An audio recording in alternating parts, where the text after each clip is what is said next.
తెలుగులో ఒక సామెత ఉంటది ఏమనంటే అనువు గాని చోట అద్దె కులం అనరాదు అని. సో జెలెన్స్కీకి అది కొంచెం లేట్ గా తెలిసొచ్చింది. ఆయన మెయిన్ మిలిటరీ ఎయిడ్ ఇచ్చే అమెరికా ఓకే ఇంచుమించుగా $175 బిలియన్ ఇప్పటి వరకు యుక్రెయిన్ యుద్ధం కోసం అమెరికా స్పెండ్ చేసింది. అలాంటి అమెరికా మిలిటరీ ఎయిడ్ ఆపేస్తే వెంటనే తోక ముడుచుకొని ఇప్పుడు ఆయన వెనక్కి వచ్చేసాడు. సో ఆయనకి అది గుర్తు రాలేదు అప్పుడు అనువు కాని చోట అధికులం అని రాదు అని. సో అమెరికా ఎయిడ్ లేకపోతే యుక్రెయిన్ సొంత బలంతో 6 నెలలు దాటి కూడా యుద్ధం చేయలేదు రష్యాతోని. ఆల్రెడీ 20% అయితే వచ్చేసింది. ఆల్రెడీ ఆ రష్యన్ కంట్రోల్లో ఉంది. అలాంటి అప్పుడు మనం అనుకువగా ఉండాలి కానీ అమెరికా మీద తిరిగి మాట్లాడడం చేయకూడదు.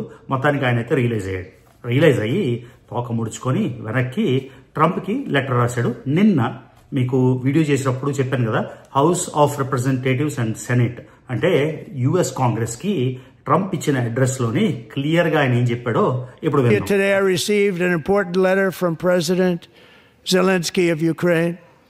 The letter reads, Ukraine is ready to come to the negotiating table as soon as possible to bring lasting peace closer. Nobody wants peace more than the Ukrainians, he said.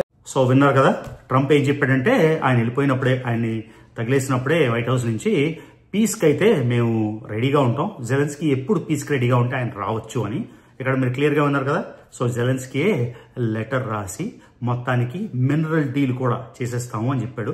Already నేను ఒక detailed video చేశాను. అసలు గొడవకి కారణం ఏంటి, JD Vance తప్ప, Trump తప్ప, Zelensky తప్ప, మిస్అండర్స్టాండింగ్ ఇవన్నీ ఆ వీడియో మీరు ఆల్రెడీ చూసుంటారు. చూడకపోతే ఇక్కడ తమ్నెయిల్ పెడతాను, ఆ వీడియో కూడా చెక్ చేయండి. సో ఇప్పుడు డీటెయిల్గా వీడియోలోని మొత్తం అసలు ఏం జరుగుతుంది, యుక్రెయిన్ ట్రంప్కి పుటిన్కి కొత్త సఖ్యత, వీటన్నిటి గురించి మాట్లాడదాం. ఓకేనా, let's go into the video.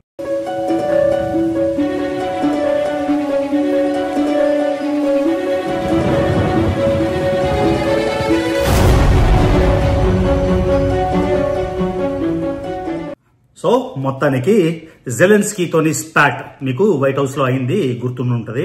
ఎక్కడైతే ఆయన గట్టిగా మాట్లాడకు అని కొన్ని స్టేట్మెంట్స్ చేసినవి ఎప్పుడైతే ఆయన తన్ని తగిలేశారో బయటికి, ఆయన అయితే తెల్ల జెండా, శరణ్యం జెండా అయితే పీస్ జెండా వేవ్ చేసి నిన్న లెటర్ రాశాడు. ఈ లెటర్లోని 2 సిగ్నిఫికెంట్ ఐటమ్స్ ఏంటంటే, నేను వెంటనే పీస్ టాక్స్ కి రష్యాతోని అమెరికాతోని అంటే అమెరికా ద్వారా రష్యాతోని పీస్ టాక్స్ ఇమ్మీడియట్ గా కండక్ట్ చేయడానికి రెడీగా ఉన్నాను. రెండోది ఏదైతే మినరల్ డీల్ కూడా నేను సైన్ చేసేసి, అంటే ఆ కరెక్ట్ డీటెయిల్స్ మనకు తెలియదు, ఆయన 50% ఇస్తాడా, 70% ఇస్తాడా, అదే 20% ఇస్తాడా తెలియదు. ఆ మినరల్ డీల్ సైన్ చేయడానికి కూడా ఓకే అన్నట్టు ఈ 2 చాలా ఇంపార్టెంట్. మీకు ఆ లాస్ట్ వీడియోలో చెప్పినట్టు చైనా దగ్గర రేర్ ఎర్త్ మినరల్స్ ఇవేంటంటే లిథియం, బెరిలియం ఇలాగా రేర్ ఎర్త్ మినరల్స్ ఉంటాయి. ఓకే, ఈ rare earth palladium, lithium, beryllium, palladium. So ఈ రేర్ ఎర్త్ మినరల్స్ చైనా దగ్గర 88 మిలియన్ మెట్రిక్ టన్స్ ఉన్నాయి. Okay, 88 million metric tons. America దగ్గర కేవలం 1.5 మిలియన్ మెట్రిక్ టన్స్ ఉన్నాయి. రష్యా దగ్గర 10 మిలియన్ మెట్రిక్ టన్స్ ఉన్నాయి. యుక్రెయిన్ దగ్గర మొత్తం ప్రపంచంలో ఉన్న టోటల్ అమౌంట్ లోని 5% అయితే యుక్రెయిన్ దగ్గర ఉంది. సో ట్రంప్ ఇప్పుడు చేసుకున్న తెలివైన ఒప్పందం ఏంటంటే, రష్యా కూడా చాలా బ్లీడింగ్ అవుతుంది. రష్యా దగ్గర ఎన్ని న్యూక్లియర్ ఆర్మ్స్ ఉన్నా కూడా వాళ్ళ ఎకానమీకి మొత్తానికి అన్ని శాంక్షన్స్ ఉండి వాళ్ళు $US వాడడానికి లేదు, గ్లోబల్ మార్కెట్ లో ఫ్రీగా ఆయిల్ అమ్మడానికి లేదు. ఇలాంటి రెస్ట్రిక్షన్స్ అన్నిటితోని రష్యన్ ఎకానమీ కూడా గత 2-3 ఏళ్లుగా బాగా కుంటుపడిపోయింది. సో రష్యాతో కూడా ఒక మినరల్ డీల్ సైన్ చేసుకున్నాడు. ఆ డీటెయిల్స్ బయటకు రావు కానీ అది ఇటు పక్క యుక్రెయిన్ తోని 2 వైపులా కూడా విన్ అయిపోయింది. సో ట్రంప్ బెదిరించిన క్యారెట్ అండ్ స్టిక్ పాలసీ అంటారు కదా, క్యారెట్ ఇవ్వడం లేకపోతే స్టిక్ తో తాండడం అని. సో పెద్ద గ్యాంబుల్ అని నేను అనుకున్నా. ఆ గ్యాంబుల్ అయితే బాగా వర్కౌట్ అయిపోయింది. జెలెన్స్కీ వెంటనే తోకముడిచేసి అమెరికాతో రాయబారం చేస్తామని ఒప్పేసుకున్నాడు. ఓకే, దీది ఎంత ఘోరమైన పరిస్థితికి వెళ్ళిపోయిందంటే, ఇక్కడ మీకు కొన్ని లెక్కలు పెడతాను.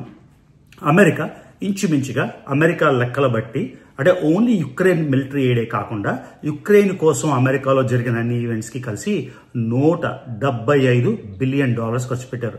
1 బిలియన్ అంటే 100 కోట్లు, అంటే 175 100 అంటే ఎంత 17,500 కోట్ల డాలర్లు ఖర్చు పెట్టారు. అది చిన్న అమౌంట్ ఏం కాదు. సో యూరప్ అంతా కలిసి 27 దేశాల సమూహమైన యూరప్ అంతా అందులోని తక్కువే పెట్టారు. ఇక్కడ మీకు మొత్తం స్టాటిస్టిక్స్ పెడతాను. యూరప్ ఎంత ఖర్చు పెట్టింది, అమెరికా ఎంత ఖర్చు పెట్టింది, అంతేకాకుండా దేశాలు వారీగా. సో అర్థమైంది, జెలెన్స్కీకి తెలిసిందే. మళ్ళీ ఆయనకు అర్థమైంది ఏంటంటే, ఎప్పుడైతే అమెరికా ఎయిడ్ ని పాజ్ అంటే టెంపరీగా పాజ్ అంటే టెంపరీగా స్టాప్ చేశారు. ఈ స్టాప్ చేయడం వల్ల ఏమవుతాయంటే, అమెరికా నుంచి ల్యాండ్ మార్గంగా పోలాండ్ అంటే యుక్రెయిన్ కి ఒకవైపు పోలాండ్ ఒకవైపు రష్యా ఉన్నాయి కదా, పోలాండ్ రోడ్డు ద్వారా అమెరికా నుంచి బుల్లెట్స్, ట్యాంక్స్ లేకపోతే మిలిటరీ వెహికల్స్ ఇవన్నీ ఆపేశారు. సో ప్రస్తుతం జెలెన్స్కీ దగ్గర ఉన్న సరఫరాతోని వార్ అయితే ఆయన సొంత బలంతోని ఒక 3 నెలల నుంచి 6 నెలలు అయితే పాటుపడగలదు. కానీ ఈ వార్ అయితే మంచిగా ఉండదు. ఎంతో మంది ప్రాణాలు పోవాలి. తర్వాత ప్రస్తుతానికి ఈశాన్యం అంతా మీకు ఎన్నోసార్లు చెప్పాను, డాన్బాస్ ఏరియా అంటే లుహాన్స్క్, డొనెట్స్క్, అక్కడి నుంచి కింద వరకు జఫ్రోషియా నుంచి ఆ కిందకి కెసాన్ నుంచి క్రైమియా పెనిన్సులా మొత్తం నార్త్ ఈస్ట్ నుంచి మొత్తం అంతా రష్యా కంట్రోల్లో ఉంది. ఇది ఇంకా ఎంత రష్యా ఆక్యుపై చేసుకుంటుందో, కార్కివ్ లోపలికి వెళ్ళిపోయి కియేవ్ని కూడా ఆక్యుపై చేసేసుకుంటుందేమో తెలియదు, ఎందుకంటే కంటిన్యూస్ గా లేకపోతే. పుటిన్ అయితే ఇంతకుముందు ఏం చెప్పాడంటే 3 రోజుల్లో ఈ యుద్ధం మేము యుక్రెయిన్ ని తీసేసుకుంటాం అన్నాడు, వీళ్ళ సపోర్ట్ లేకపోతే. తర్వాత ట్రంప్ కూడా ఏమన్నాడంటే కొన్ని వారాల్లోని యుక్రెయిన్ లొంగిపోవాల్సిందే అని. సో దానికి భయపడి మొత్తానికి రాజీకి అయితే వచ్చాడు. సో మీరు ఇక్కడ చూడండి, అమెరికా కంట్రిబ్యూషన్ ఎంత ఉందో. అంత కంట్రిబ్యూట్ చేసిన దేశం ఆబ్వియస్ గా డిమాండ్ చేయడానికి మళ్ళీ ఎన్నోసార్లు చెప్పినట్టు national interest, America national interest కోసం అవి మినరల్స్ కావాలంటే, రష్యా నుంచి మినరల్స్ కావాలంటే ఏ దేశమైనా ఎవరితోనైనా ఒప్పందం చేసుకోవచ్చు. ఫర్ ఎగ్జాంపుల్ భారతదేశం అమెరికా వద్దన్నా కూడా రష్యాతో ఇంకా బిజినెస్ చేస్తుంది, ఎందుకంటే ఇండియా నేషనల్ ఇంట్రెస్ట్ కి రష్యాతో రిలేషన్ ఇంపార్టెంట్. సో దాన్ని ఎవరు క్వశ్చన్ చేయలేడు. అలానే అమెరికా నేషనల్ ఇంట్రెస్ట్ ఏంటో అమెరికా డిసైడ్ చేస్తుంది. కాబట్టి మొత్తానికి ఇందులో మోస్ట్ ఇంపార్టెంట్ అంటే జెలెన్స్కీ అయితే మొత్తానికి తోక ముడిచి వెనక్కి రాయబారానికి రెడీ అయిపోయాడు. జెలెన్స్కీ కాకుండా యూరోపియన్ పెద్దలు కూడా వాళ్ళు ఏం చెప్పారంటే, ట్రంప్ ఫస్ట్ టైం వచ్చినప్పుడు ఒక డిక్టాట్ ఇచ్చాడు యూరోప్. ఏమంటే వాళ్ళ దేశ జీడిపిలోని ఎవరెవరైతే కొన్ని యూరోపియన్ దేశాలు కనీసం 2 నుంచి 2.5% మిలిటరీ ఖర్చు పెట్టాలి, అమెరికా మీద 100% డిపెండ్ అయిపోకూడదు అని.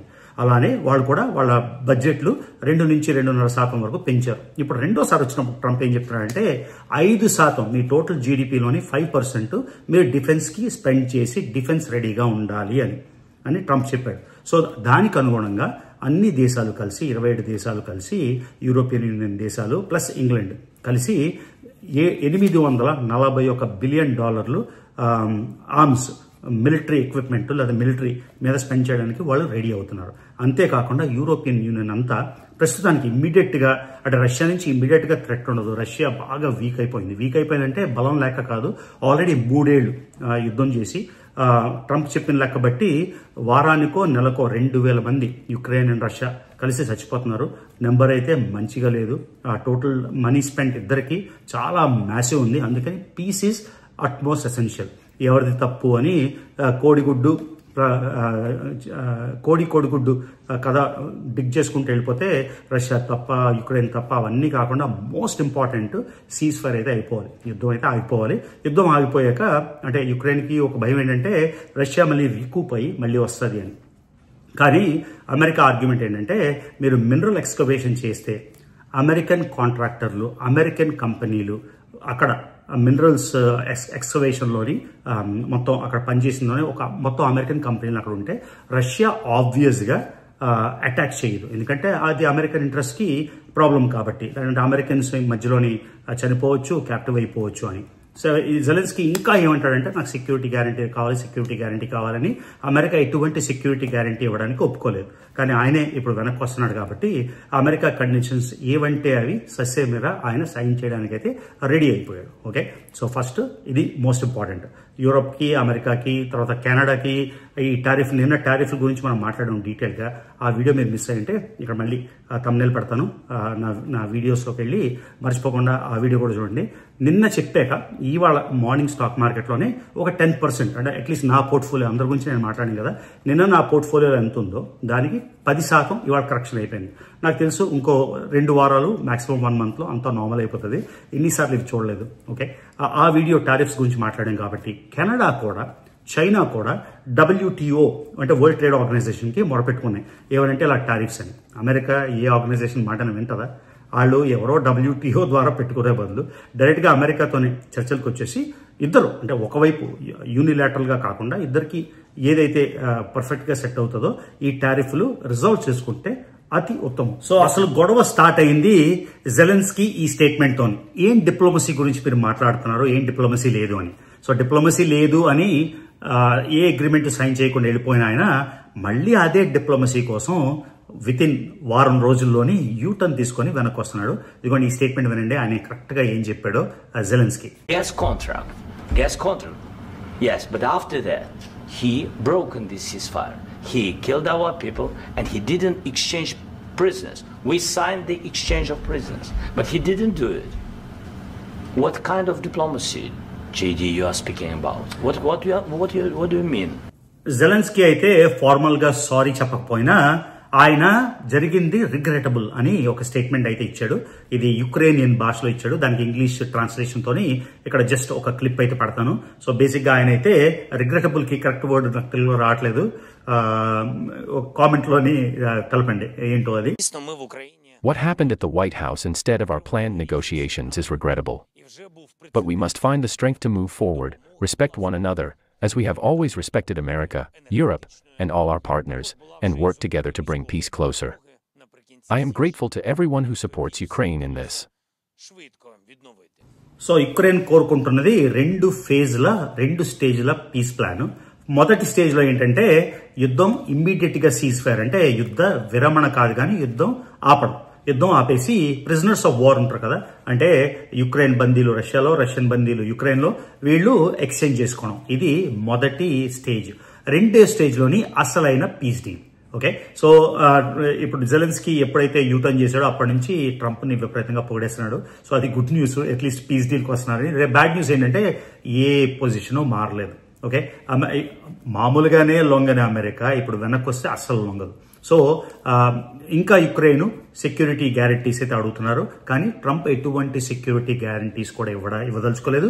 కేవలం ఎకనామిక్ గ్యారంటీస్. ఆ ఎకనామిక్ గ్యారంటీస్ కూడా అమెరికాకి డబ్బులు ఏవైతే అమెరికా $175 బిలియన్ ఇచ్చిందో ఆ డబ్బులు వెనక్కి తీసుకోవడానికి. ఓకే, సో ఇది రష్యా మీద ఎవరు ఎటువంటి ఆంక్షలు విధించడానికి రెడీగా లేరు. సో ఈ మొత్తం ఎపిసోడ్ లోని విన్ అయింది ఎవరు? ఆబ్వియస్ గా అమెరికా. ట్రంప్ కి కావాల్సిన మినరల్స్ వచ్చేస్తున్నాయి. వాళ్ళు ఖర్చు పెట్టిన మిలిటరీ ఎయిడ్ అంతా కూడా ఏదో విధంగా వెనక్కి వచ్చేస్తుంది కాబట్టి అమెరికా అబ్సల్యూట్ గా విన్ అయింది. అందరికన్నా బిగ్గెస్ట్ విన్నర్ ఏంటంటే రష్యా. యూరోప్ అంతా ఇప్పటికి కూడా రష్యాకి ఎగెన్స్ట్ ఉంది, కానీ రష్యా దగ్గర నేచురల్ గ్యాస్ మాత్రం కొనేస్తున్నారు. అది ఏమి సదుపాయం నాకు అర్థం కాదు. అలానే రష్యా ఇంతకు ముందు పారే అయిపోయింది ఇంటర్నేషనల్ టర్మ్స్ లో, ఎస్పెషలీ వెస్టర్న్ వరల్డ్ కి అన్ని రకాల శాంక్షన్స్ నుంచి ఇప్పుడు రష్యాకి విముక్తి లభిస్తుంది. ప్లస్ వార్ అంటూ ఆగితే రష్యా కూడా అది పెద్ద పెద్ద పెద్ద రిలీఫ్. మీరు ఆలోచించండి, 2 ఏళ్లు ప్లస్ ఎంత ఆర్మ్స్ ఉన్నా కూడా అమెరికా లాంటి మ్యాసివ్ మేజర్ కంట్రీనే ఇరాక్ నుంచి వెనక్కి వచ్చేయాల్సింది. ఆఫ్ఘనిస్తాన్ లో కూడా పీస్ మెయింటైన్ చేయలేక, డబ్బులు అలా ఖర్చు చేయలేక ఆఖరికి వాళ్ళకి నచ్చని తాలిబాన్కే, అంటే తాలిబాన్తోనే అగ్రిమెంట్ చేసేసుకొని మొత్తానికి బయటకు వచ్చేసింది. సో ఏదైనా కంట్రీని ఆక్యుపై చేసుకోవడం ఎంత చిన్న కంట్రీ అయినా అంత సులభం ఏమీ కాదు. సో మొత్తానికి దీనిలో జెలెన్స్కీకి ఏమొచ్చింది? మొన్న రావాల్సిందే ఇంకా వర్స్ గా వచ్చింది. ఆ రోజే కాంప్రమైజ్ చేసుకొని ఉంటే బాగుండేది. దానివల్ల కొంచెం యూరోప్కి అమెరికాకి ఫ్రిక్షన్ అయితే వచ్చింది. మళ్ళీ నిన్నటి వీడియోలో చెప్పినట్టు యూరోప్ $841 బిలియన్ పెట్టుకుని ఆర్మ్స్ అమ్యునిషన్ కొనుక్కుంటుందని, అమెరికా మీద ట్రస్ట్ తగ్గుతుందని, కానీ ఎవరు బ్యాటిల్ రెడీ అయితే లేరు. ఆ తర్వాత ఇప్పుడు కొత్తగా ట్రంప్ ప్రపోజిషన్ ఏంటంటే నేటో గురించి. ఆ నేటో గురించి ఇప్పుడు మాట్లాడతాం. సో నేటో గురించి మాట్లాడితే నేటోని తెలుగులో నాటో అంటారు. సో నేటో అంటే నార్త్ అట్లాంటిక్ ట్రీటీ ఆర్గనైజేషన్. ఇది 32 దేశాల సముదాయం. ఓకే, 32 దేశాల్లోని 2 దేశాలు నార్త్ అమెరికాలోని, మిగతా 30 దేశాలు యూరోప్ లోని. ఈ 30 దేశాల్లోని ఐస్లాండ్ ఒక్కదానికి ఒక స్టాండింగ్ నేవీ గానీ ఆర్మీ గానీ లేదు. మిగతా వాటన్నిటికీ చిన్నదో పెద్దదో ఉంది. ఓకే, 2019 వరకు అమెరికా కంట్రిబ్యూషన్ నేటోకి 22%. సో 32 దేశాల్లో ఒక్క అమెరికాని 22%, 22% కంట్రిబ్యూట్ చేసేది. కానీ 2019 తర్వాత ట్రంప్తో జరిగిన ఆ చివరి దశలో ట్రంప్ 2020 వరకు అప్పుడు జరిగిన ఒప్పందంలోని ఎప్పుడైతే కంప్లైంట్ చేశారో 22% నుంచి అమెరికా కంట్రిబ్యూషన్ 16%కి తగ్గింది. స్టిల్ 32 దేశాల్లోని ఒక దేశం అమెరికా 16%, 22 నుంచి పడింది. సో ఇప్పుడు ట్రంప్ కొత్తగా మొదలెట్టింది ఏంటంటే మేము నేటో నుంచి కూడా విత్డ్రా అయిపోతామని. నేటో నుంచి విత్డ్రా అయిపోతే ఓన్లీ యూరప్కే కాదు అమెరికా కూడా కొంచెం నష్టం. ఎందుకంటే అమెరికాకి చాలా బేస్లు ఉన్నాయి. ఫర్ ఎగ్జాంపుల్ రామ్స్టీన్ బేస్ జర్మనీలో. మొన్న ఇండియన్స్ ని ఇల్లీగల్ ఇమిగ్రెంట్ ఇండియన్స్ ని వెనక్కి పంపించినప్పుడు కూడా అమెరికా నుంచి ప్లేన్ రామ్స్టీన్ బేస్ లో బ్రేక్ తీసుకొని అక్కడి నుంచి వెళ్ళింది. తర్వాత బేస్లు అనేవి చాలా ఇంపార్టెంట్. ఎందుకంటే ఇమీడియట్ గా మిడిల్ ఈస్ట్ లో ఏదైనా యుద్ధం జరిగినా, ఆఫ్రికాలో ఎక్కడ జరిగినా అమెరికా నుంచి చాలా దూరం కాబట్టి సో ఈ బేస్లు అనేవి మెయింటైన్ చేయడం చాలా ఇంపార్టెంట్. కానీ ఈ ఇంపార్టెంట్ కంట్రిబ్యూషన్ ఏంటంటే 16%. ఈ 16% పూర్తిగా విత్డ్రా చేసుకుంటే ఏమవుతుంది? అందుకని యూరప్ కూడా అంటే ఘర్షణ పడే వాతావరణం లేకుండా మొత్తం యూరోపియన్ డెలిగేషన్ కూడా మళ్ళీ అమెరికాకు వచ్చి సమ్ కైండ్ ఆఫ్ టాక్స్ చేయాలని అనుకుంటుంది. ఇందాక చెప్పినట్టు మొత్తం ఈ ఉదంతంలోని నాకేమనిపిస్తుంది విన్నర్ అమెరికా ఆబ్వియస్లీ, తర్వాత రష్యా.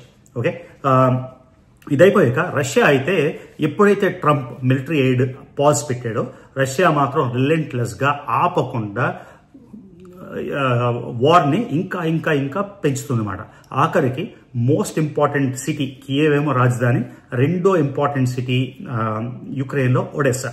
ఇది బ్లాక్ సీ మీద ఒక పోర్ట్. ఈ పోర్ట్ ఈ నగరం మీద 181 మిజైల్ మొన్న రష్యా చేసి వాళ్ళ పవర్ గ్రిడ్ ని కూడా అటాక్ చేసేసింది. ఇప్పుడు ఒడెస్సాలోని పవర్ లేదు. రెండో biggest city, black sea port చాలా ఇంపార్టెంట్. 181 మిజైల్స్ తోని ఇంకా ఆగడం లేదు. వీళ్ళకు ఉన్నవే ఆర్మ్స్ తక్కువ, అందులోని యుఎస్ ఎయిడ్ ఆగిపోయింది. యూరోప్ ఎంత పెంచినా కూడా యుఎస్ ఎయిడ్ ని మ్యాచ్ చేయలేదు. పుతిన్ ఆగట్లేదు. కాబట్టి జెలెన్స్కీకి ఏమి చేయడానికి గత్యంతరం లేక ఈ యూటర్న్ అయితే తీసుకున్నాడు. మళ్ళీ జెలెన్స్కీ యూటర్న్ ఎందుకు తీసుకున్నాడు? ఎవరికో లొంగి కాదు, ఆయనకి ఆయన దేశం నేషనల్ ఇంట్రెస్ట్ కి అమెరికాతో టైఅప్ ఉండడం మంచిది కాబట్టి. చాలా మంది అంటారు అమెరికా వాళ్ళు అన్ని దోచేసుకుంటారు, ఎవరికి ఎవరంటే ఏ దేశం కూడా వేరే దేశానికి ఉత్తినే ఇవ్వదు. చైనా అయినా శ్రీలంకలో హమన్ తోట పోర్టు ఉత్తినే ఫ్రీగా ఏం కాదు కదా. పాకిస్తాన్ లో వాళ్ళు గ్వాదర్ పోర్ట్ డెవలప్ చేస్తున్నారు, అది కూడా ఫ్రీ కాదు కదా. అందరూ అనుకుంటారు ఏ దేశం కూడా వేరే దేశానికి ఫ్రీగా ఎయిడ్ ఇస్తుందని మీరు అనుకుంటే అది తప్పు. సో అమెరికానే కాదు, ప్రపంచంలో ఏ దేశం కూడా ఏ దేశం అయినా కూడా వాటి నేషనల్ ఇంట్రెస్ట్ కోసమే వర్క్ చేస్తాయి. నాకు తెలుసు చాలా మంది నాకు మొన్న కామెంట్ పెట్టారు నాకు పాలిటిక్స్ లో అసలు నాలెడ్జ్ లేదని, జియోగ్రఫీలో అసలు నాలెడ్జ్ లేదని. కరెక్టే, నాకు అసలు నాలెడ్జ్ లేదు కాబట్టి నాలెడ్జ్ లేదని అనుకునేవాళ్ళు నా వీడియోస్ చూడకూడదు, వేరే వీడియోస్ చూడండి. లేకపోతే మీకు పాలిటిక్స్ లో బాగా అవగాహన ఉందని మీరు అనుకుంటే ఒక వీడియో చేసి మీ ఛానల్లో పెట్టండి. అంతేగాని నా ఛానల్కి వచ్చేసి నాకు పాలిటిక్స్ లో ఐడియా లేదు అని అంటే నేను ఇంకేం చేయలేదు. పాలిటిక్స్ లో నాకు ఐడియా లేదని మీరు అనుకున్నప్పుడు నా వీడియోస్ చూడకుండా మీ అనాలిసిస్ మీరు చేసుకొని మీ ఛానల్లో పెట్టుకోండి, ఎవరు ఆపట్లేదు. సో ఇదే కాకుండా టారిఫ్స్ పరంగా చైనాకి 10+10% అయితే విధించింది అమెరికా అని చెప్పింది. దానికి చైనా ఏం చెప్పిందంటే ఎలాంటిదైనా మేము ఎదుర్కొంటామని. అంటే ఎలాంటి వార్ అయినా, టారిఫ్ వార్ అయినా, ప్రొడక్షన్ వార్ అయినా, సైకలాజికల్ వార్ అయినా, ఇంకేదైనా వార్ అయినా, అస్సలు యుద్ధం అయినా ఎదుర్కోవడానికి మేము రెడీగా ఉన్నామని చైనా అంటుంది. సో చైనా రెడీగా ఉన్న యుద్ధం లెవెల్ వరకు వెళ్ళదు. కాకపోతే ఇలానే మళ్ళీ మీకు చెప్పాను కదా జెలెన్స్కీ మీద అలాగా క్యారెట్ అండ్ స్టిక్ పాలసీను. జెలెన్స్కీ అంటే ఈజీ కాబట్టి, ఆయన చిన్న దేశం కాబట్టి ఆయనకి ఎప్పుడైతే రిలీజ్ అయిందో అమెరికా సపోర్ట్ లేకుండా ఆయన ఒక్కరోజు కూడా ముందుకు వెళ్ళలేడు అని అర్థమైపోయింది కాబట్టి ఆయనకు వచ్చాడు. చైనా పెద్ద దేశం, అమెరికాలోని 2/3 జీడిపి పవర్ ఉంది. చాలా మంది అమెరికా ట్రిలియన్ డెట్ గురించి మాట్లాడతారు. అమెరికా డెట్ ఇంచుమించుగా 34 ట్రిలియన్ ఉంది. America GDP 31 trillion. కానీ జీడిపి సంవత్సరానికి టోటల్ డెట్ 34. సో ఇది కొంచెం కన్ఫ్యూజన్ ఉంది. ఎవరైనా నేను తప్పు చెప్తున్నాను అనుకుంటే మీ ఒపీనియన్ కింద తెలపండి. National debt against GDP, this is per year gross domestic product, అది total 34 trillion debt. Okay, but anyway, so China ఎలాంటి యుద్ధంకైనా రెడీ అంటుంది. చాలా మంది యాంటీ అమెరికనిజంతో చైనా జెండా మోయడానికి రెడీ అయిపోతున్నారు ఇండియాలోని. ఒకసారి మీరే ఆలోచించుకోండి, అమెరికా పెద్ద థ్రెట్టా, చైనా పెద్ద థ్రెట్టా ఎప్పటికైనా ఇండియాకి? అది ఆలోచించాల్సిన అవసరం అయితే ఉంది. ఓకే, నేను ఏది ఒక ఇది తీసుకోమనట్లేదు, ఒక స్టాన్స్ తీసుకోమనట్లేదు. ఇన్ జనరల్ గా ఎప్పటికైనా ఇండియాకి, అమెరికాకి భారతదేశం కావాలి, ఎందుకంటే చైనా పక్కనే ఉంది కాబట్టి ఇండియాకి కూడా అమెరికా కావాలి అగేన్స్ట్ చైనా. సో ఇది గైస్ మొత్తానికి తోక ముడిచిన జెలెన్స్కీ. ఇది నేను ఆయన్ని హేళన చేయడం విధంగా చెప్పట్లే, తోకముడ్డం అని జస్ట్ వర్డ్ టర్మ్ అయితే వాడుతున్నా. అంతేకాకుండా సో ఐ హోప్ ప్రస్తుతానికైతే మళ్ళీ పీస్ ప్రివేల్ అవుతుంది. ఈ టారిఫ్ యుద్ధాల్లో కూడా ఏదో ఒక కన్సెన్సస్ వచ్చి మెక్సికోతో అప్పుడు ఆల్రెడీ 1 మంత్ స్టాప్ చేశారు. కెనడాతో కూడా అప్పుడు 1 మంత్ ఆపారు. మళ్ళీ ఇవాళ అంటే జనరల్ మోటార్స్ ఇవన్నీ కార్స్ మ్యానుఫ్యాక్చర్తోని మళ్ళీ కెనడా కార్ టారిఫ్స్ మీద 1 నెల మళ్ళీ పాజ్ పెట్టారు. మొత్తానికి అన్ని దేశాలు అవగాహనకు వచ్చేసి ఇంతకు ముందులాగా Canada, America, Europe, Mexico, naphtha ఉంది కదా, north American free trade agreement, Canada, America, Mexico ఇవన్నీ సెట్ అయిపోయి అన్ని విధాల ఆబ్వియస్గా అమెరికాకి బెనిఫిట్ అవ్వాలి నేను కోరుకున్నాను. నేను కోరుకోవడం తప్పలేదు కదా, అందరూ బాగుండాలి, అమెరికాకి కొంచెం ఎక్స్ట్రా బాగుండాలని నా హోప్. సో ఇది ఈ వీడియోకి. సో నెక్స్ట్ వీడియోలోని ఇంకో అద్భుతమైన వీడియోతో మనం మళ్ళీ నెక్స్ట్ వీడియోలోని కంటిన్యూ చేద్దాం. ఎవరైతే నా వీడియోస్ కంటిన్యూస్గా చూస్తున్నారో మర్చిపోకుండా రవి తెలుగు ట్రావెల్ ఛానల్కి సబ్స్క్రైబ్ చేసుకొని వీడియోస్ లైక్ చేయండి. See you in the next video.